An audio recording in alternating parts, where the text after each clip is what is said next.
of all, it affected me mentally Mhm. because of my brothers and sisters in uniform. Oh, yeah. Just trying to figure out, as of yesterday, how they were going to feed their families, pay their rent, pay their car notes, pay the utility bills, etc.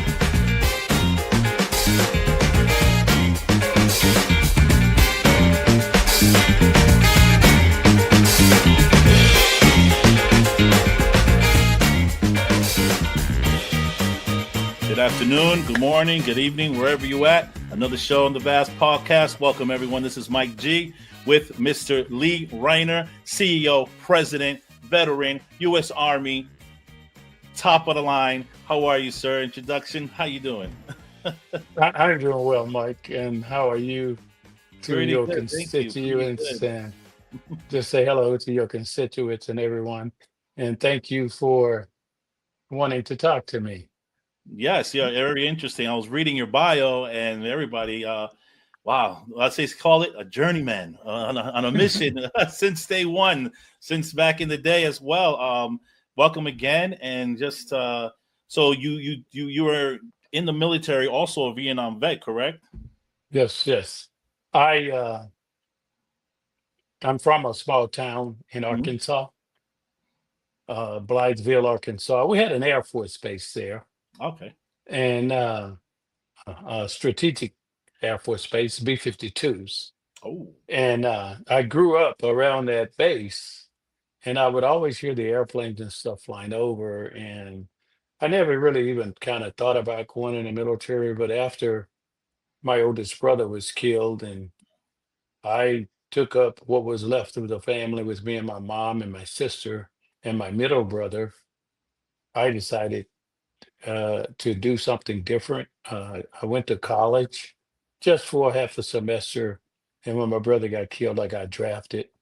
And I was asked if I want to go in the Air Force, Mm. the Marines, or the Army. And I didn't want to go in the Air Force because all the guys in the blue uniforms used to come to our high school.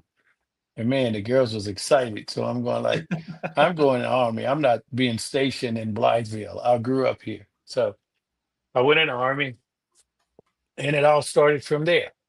I was in the Army. I went in and what they call at that time the MAC number 100,000. Mm.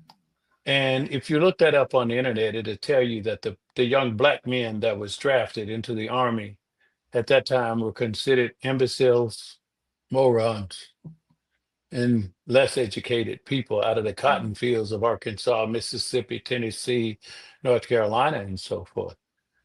So after going into the military, I said, I'll just stay here. So I went in the Army on October 22nd, 1966.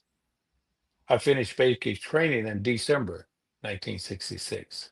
Mm. And um, a lot of the things that is not in my bio uh, is because I just didn't remember when I was writing it. But my mom kind of shielded me, being the youngest in my family. My brothers, one was gone, one was killed. All four of my sisters were married, and they had nieces and nephews that was almost the same age as me. And my mom kind of shielded me from discrimination. Mm. So I had not really experienced it until I actually went in the Army when I went away from home, because I didn't go anywhere but to different high schools in Arkansas to play basketball. Most of those high schools, all of those high schools were segregated. They were all black high schools. Wow. Okay. Marianna, Arkansas, Little Rock, Arkansas, Jonesboro, Arkansas, Helena, Arkansas, just all African American these segregated schools. So when I got to the Army, that's when I got surrounded by other people, Caucasians, Spanish, you know, and I had not experienced that Hmm. uh, environment. And Was it a so, culture shock? Don't mean to interrupt, but was that like a shock when you first experienced that? I bet. yeah, because we were all sleeping in the same big room and we all had beds just alike. And I didn't know that I was supposed to treat them any different than I treated anybody else. Correct. But when I learned that I was considered different, I had to cope with that. And I didn't learn that until uh, one of the incidents at the barracks happened, and the drill sergeant, a black man, kicked me. Mm, And the white boys and everybody was saying, "Hey, the reason he did that is because he wouldn't have done me like that, and so forth." And so I said, I need to stay here and I need to come up with some kind of way to change this. okay. This is not right. I had not decided that I would stay in the Army 21 years. I mean, I thought like Mhm. 3 years would be long enough. But during that period, I was finished basic training, um, went to Fort Sill, Oklahoma for artillery training. They called advanced training. And from there, I went straight to Vietnam. Wow. And when I got to Vietnam, I really met some different people, but they were God's people, Mm, just like the rest of us. And mhm. I learned there that uh, God made all people the same, that we all have two ears, a mouth, eyes, nose. There shouldn't be any differences in because of the color of our skin, That's correct. but there were.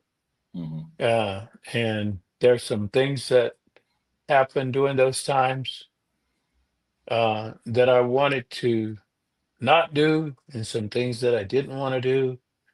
I decided that I would go to the Army. And my friend, we went to the Army because we got drafted at the same time. And we finished basic training, finished CIT. Hmm. And, in Arkansas, the climatic conditions were not like they are now. It wasn't snow and it wasn't cold. So we were used to, warm weather. So we received orders to go from Fort Sill, Oklahoma, which was really cold, to go to Korea. Oh, wow. And they had these guys there and they had on their uniforms and they had a red handkerchief around their neck and they just looked really good. And they came from Fort Benning, Georgia. Hmm. And they said, if you want to go where your orders say, get in this line. If you want to go to jump school, get in this line. So I looked at my orders. It said, Busan, Korea. And I'm going to jump school. Not So Korea. my friend and I, we decided to go to jump school. First airplane I rode on, I jumped out of it. Never been Wow. on an airplane before in my life. Oh man, that must have been an experience. It was like jumping off the back of a pickup truck if it's moving because we'd never done it before. It got scary because you had to do 5 jumps. Hmm. It got scary after the second jump.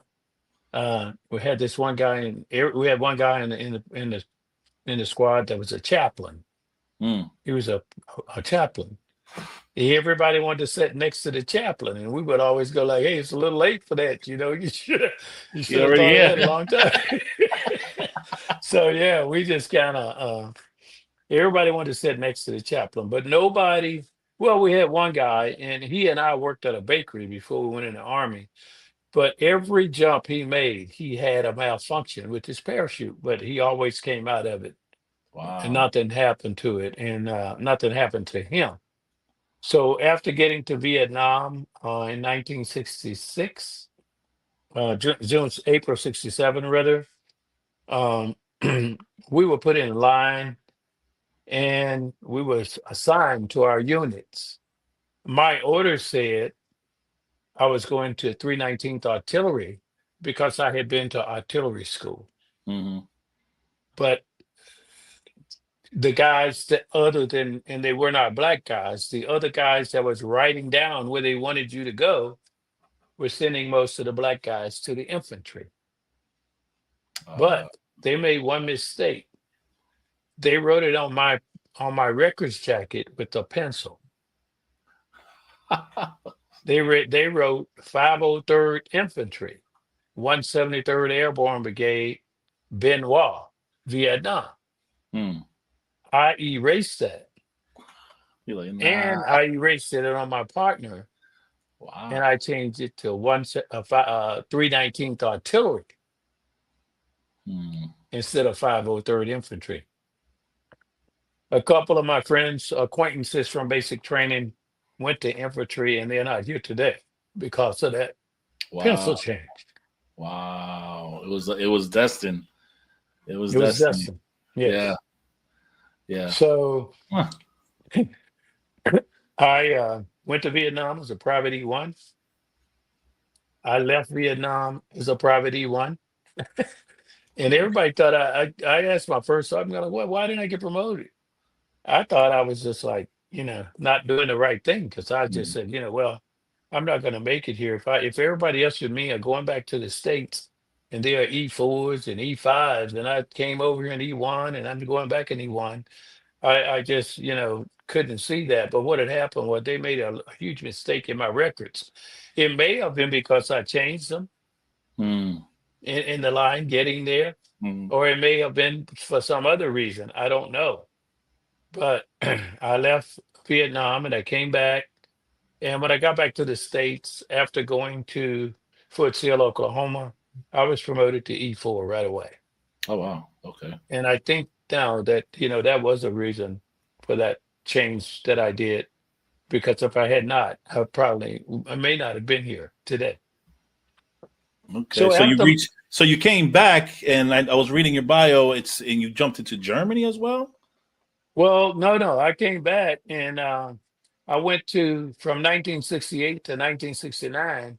I was at Fort Bragg, North Carolina, in Hmm. the 82nd Airborne Division. Ah. Okay. Okay. That was not a good sign. I was having bad assignments. I'm telling you, it was not a good place for me. I went to the 82nd Airborne Division, and I'm probably going to use some terms that you may not understand, Hmm. but I can explain them to you later by calling out different names of things and people, because these are Army terms in my early years. Okay. So when I got to Fort Bragg, North Carolina, I was put in the um, 319 artillery. I was then, at that time, still an E4. And it wasn't good for me because the first sergeant, the guy that was in charge of all the enlisted people, for some reason, he didn't like me. Hmm.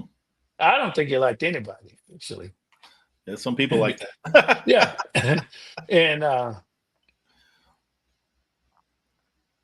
I volunteered to go to drill sergeant school because this guy would, they had in the Army, they would keep a person on duty all night because we didn't have all this IT stuff now. Hmm. And no cell phones. If you had a phone, it was about big as a printer that you had to carry around in a Jeep or so forth. And when you got a call, you had to crank it up and all this other stuff. So Yeah. this first sergeant would keep the CQ there. We call them company quarterly. At least he kept me there from 4 o'clock in the evening until 4 o'clock the next evening. Wow. Wow. We thought that, the CQ would stay all night and you leave at 8 o'clock in the morning, but he was just a mean guy. Hmm. And he would have you running from here to there doing this and that. And then when the next guy came on at 4 o'clock the evening you left, he did him the same way if he was an African American soldier. Hmm. And so Okay. I said, I have to get out of here. So I volunteered to go to drill sergeant school.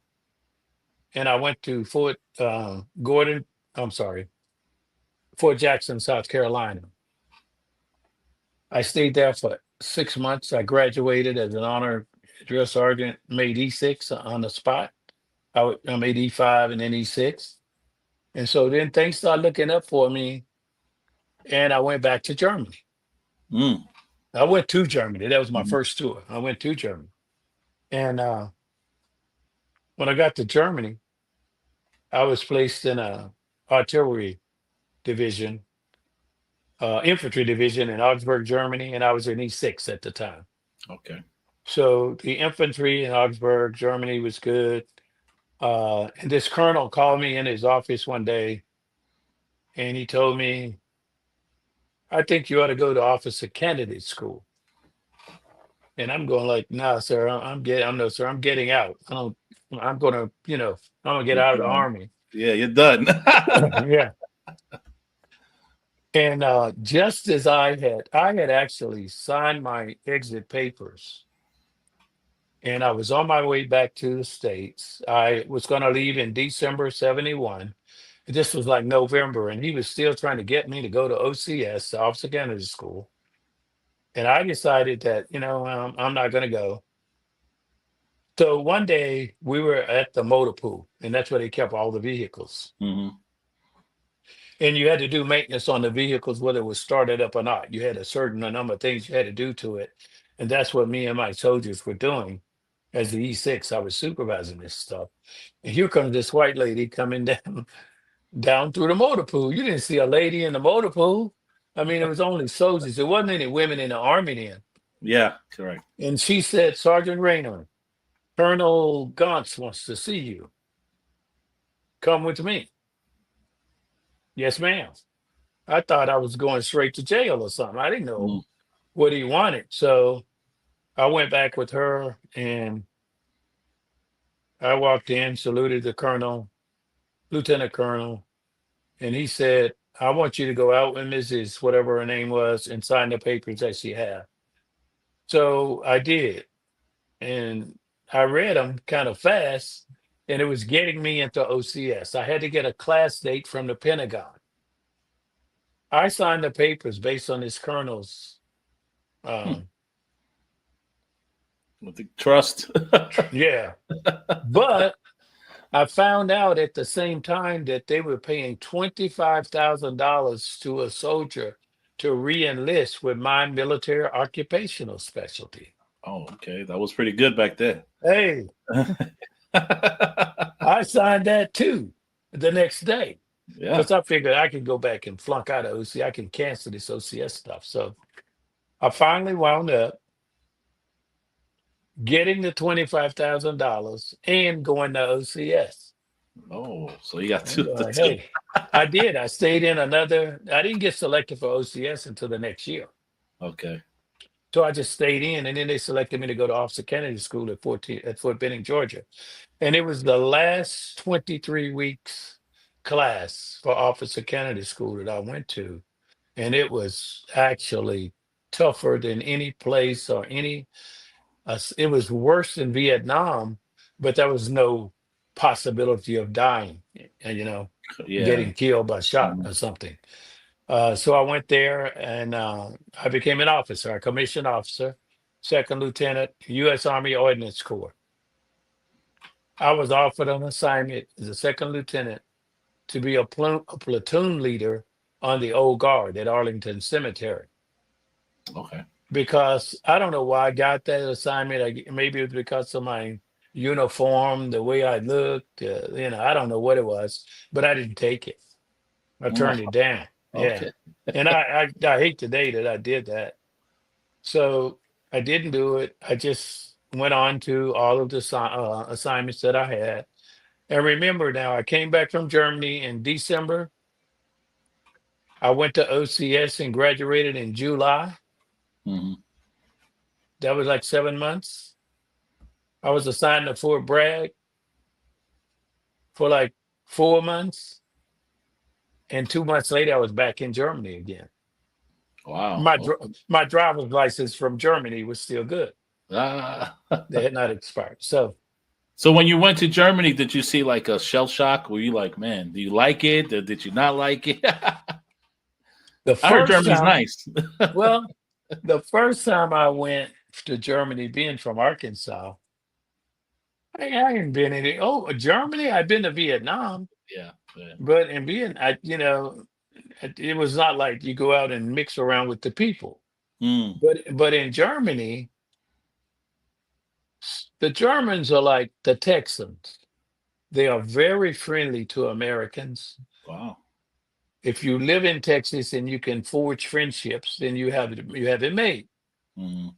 In Germany, the people were very nice. I mean, the guys would invite you because we had German civilians working on the military installations. Right. They would invite you to their house for dinner and take you out with their families, just being friendly with the American soldiers. And so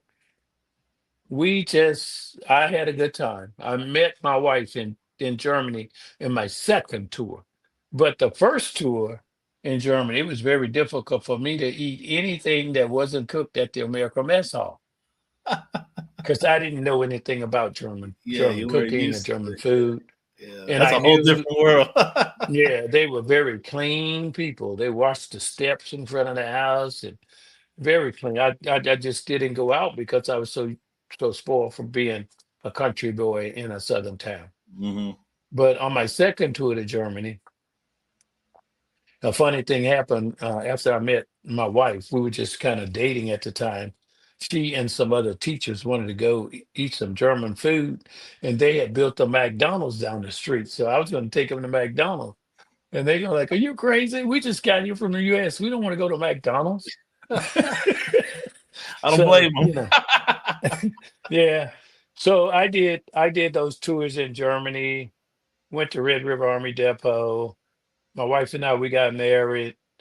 Um, I got a lot of medals and ribbons and stuff, and I retired from the army Very in nice. 2000, in 1985. Mm.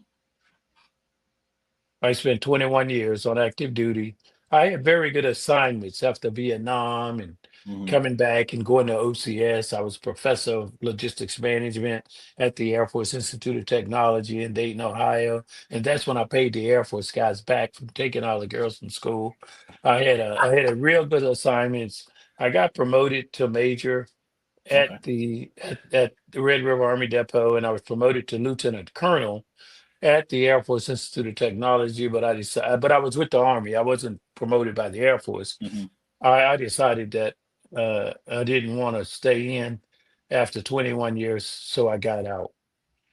After Okay. getting out, I we moved to Virginia Beach from Dayton, Ohio. I worked for a few companies, and then all of a sudden, I got hired by the State Department. I worked for Raytheon and Okay. a couple other companies, and I got hired by the State Department. So I stayed there for 21 years, Okay. Okay. doing a lot of different jobs. Senior executive candidate development, senior executive, deputy assistant secretary, assistant, and things like that. So Wow. I left there, and I retired from there. And I just felt like, I was 38 when I retired from the army because Still I young. went in. Still good to go. Yeah, I went in very young, and I think when I retired from the State Department after 21 years, I was like 40 when I went to the State Department. Maybe I was 61, 62, and I'm going like, I can do some other stuff. So I decided to start my company. There we go. I was very fortunate in starting my company because my boss asked me if I could come back and work for her as a consultant. And she said, if you do that, I heard you started a company. And if you can do that, I can help you get your company going. So she did. And lo and behold, her husband was shot and killed in the Navy Yard incident back in the day. She's a very nice lady. And after that, I just retired and I started a company. And it has grown from me to today. We have 214 or 18 employees in the company. Wow. Congratulations. I see that because it's the LR Associates, correct? You are the CEO Yes, and president. LR Associates. I hate the name of it, and I don't know why I picked LR Consulting but somebody else had that company, Mm, and I went to this website, and they gave me the name LRAssociates LLC. So I thought about, well, maybe I should start a company teaching people how to name their companies, because using your name, using your initials doesn't work real well. Sometimes it does. If you're successful, it's okay. But yeah, LR Associates been around since 2007. wow. Congratulations. Wow. Yeah, we started out warehousing, uh, warehousing, because that was my background, Hmm. and then we broke out doing different things um, based on government requirements. Right now, at my back office in the company, I have three vice presidents, Wow. a deputy CEO, myself, accounts payable clerk, a CFO, human resource manager, which is one of the vice presidents, and we have to manage all of the work we do. We're located in, I think, like five different states. Because Okay. of the downturn in the economy, we graduated from several socioeconomic programs in the SBA, Small Business Administration, but we're now holding our own and still serving our country. Yes. Yes. Thank you. Yes. Um, Do you find it and challenging with the what's going on today, of the shutdown and stuff like that? Does that affect your business any way? Do you know? yes, well, first of all, it affected me mentally Hmm. because of my brothers and sisters in uniform Not yet. that's trying to figure out, as of yesterday, how they were going to feed their families, pay their rent, pay their car notes, pay their utility bills, and so forth. And just like it was ever since I've been a member of USAA for 52 years, I think, I saw a text message or an email from USAA where they had set up a fund to help our soldiers, Mm, very nice. Look at that. interest-free loans and things of that nature, to keep our service members' families Yeah. fed and healthy. As far as my company, this effect on my company, it has not taken any effect yet. I have not had to lay off, and I don't consider laying you off as laying off an employee. Hmm. I consider that as laying off a family, Very nice. because if I lay you off, I've laid your family off. I've got your kids hungry. I got I got you, like, you don't know what to do. Hmm. So you got to turn somewhere. So I tell my staff all the time, it's not about me. It's not about you.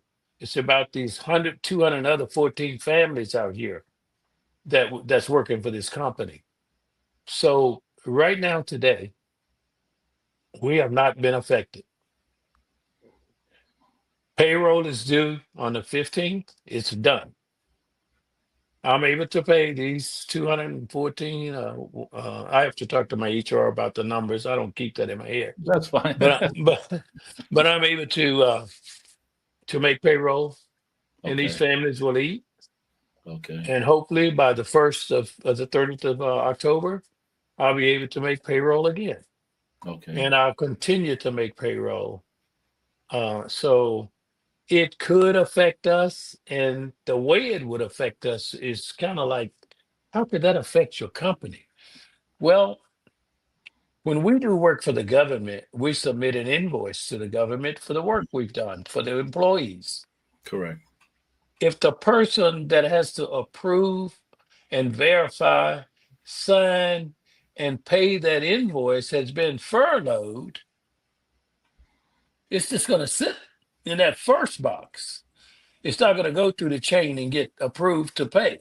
Hmm. So we haven't had that situation yet. So most contractors that I know of have not been affected yet by the payoff as far as being able to pay those families that work for their companies. Okay. Wow. And I told my staff, my back office staff, if this sit down affects us, we would be the first one to not get a paycheck. It's not the persons out there doing the work every day. Yeah, that's called team It's not leadership. going to be, yeah, it's not going to be somebody that's sitting here reading an RFP or making sure the security clearance is valid or doing this. It's going to be that person that's getting up every morning and going to work.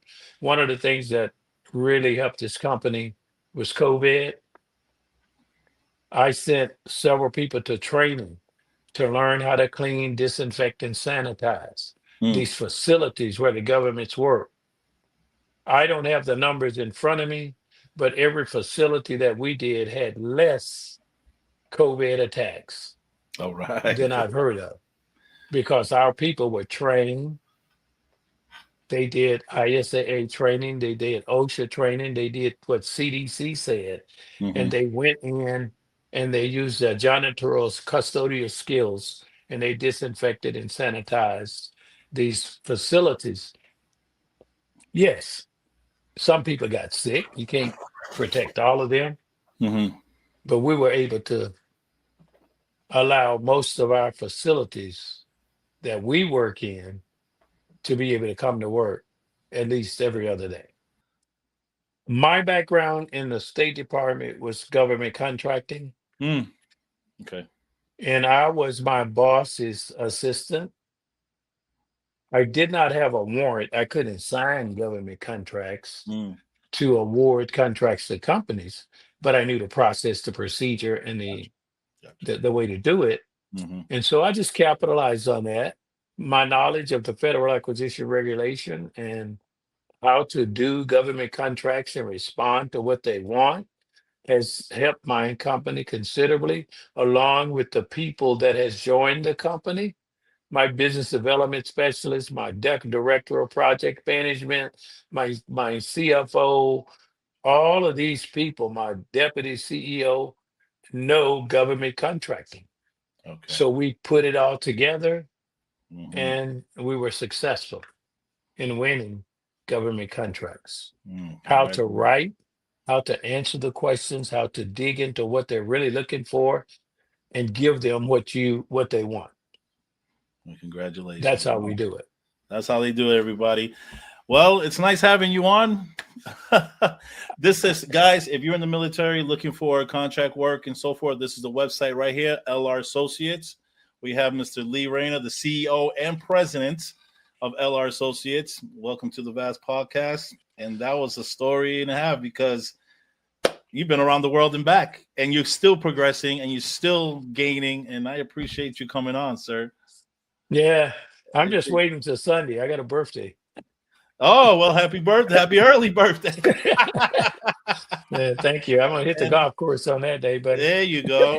Oh, man, I've been talking to James, man. I have to get out there as well. I got to get my rust. I Yeah, got to get my rust out. yeah. You got to get your sight back. Yeah, Well, but it's congratulations. been fun. I love doing things for, and also a lot of things. I provide a lot of scholarship for children. Okay. Kids going to college, they should be able to go. I That's wasn't right. able to finish college. I did finish college, but it was not because I was there all the time. Mm-hmm. But I finished undergrad and graduate degrees, and I was working on a PhD. But I decided I didn't want to have it, so I stopped. But our kids have to be able to go to school. That is correct. That is correct. My son started USF. Hey. Oh, is he? Great. Yes, sir. Okay. Yes, sir. Yeah. Global business. Yeah. I mean, we were at the Air Force Academy doing work at the Air Force Academy. I see these young kids coming in there. If you don't have to be in the all these universities, Correct. get your work done and go to a military school so they can pay for There you go. You heard it first, everyone. Mr. Lee Rayner, I appreciate that. Happy early birthday. And thank you for coming on the Vast Podcast. It's another one, guys. Appreciate it. Once again, you see the link in the bottom. You need to sign up. Some veterans, guys. And thank you for serving always. it. Mike Always G. We'll see ready you to later. go. Thank you. Have a blessed day, all of you. Thank you.